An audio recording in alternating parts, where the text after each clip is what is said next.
Hey, welcome to Manitowoc Ice Frequently Asked Questions. I'm Roger Kennedy, one of the Technical Service Associates here in the Training Center in Manitowoc. I want to go over with you gasket removal on this Neo machine.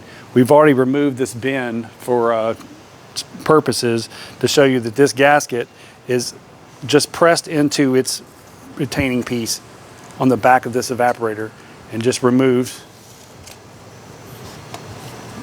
is this.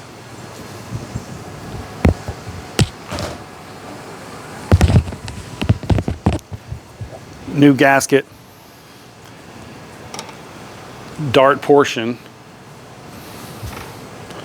just presses back into its mold.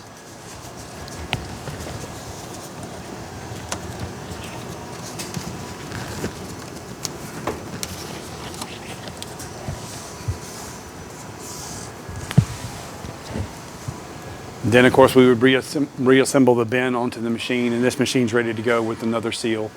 Thank you for watching, and like and subscribe our channel, and we'll see you next time.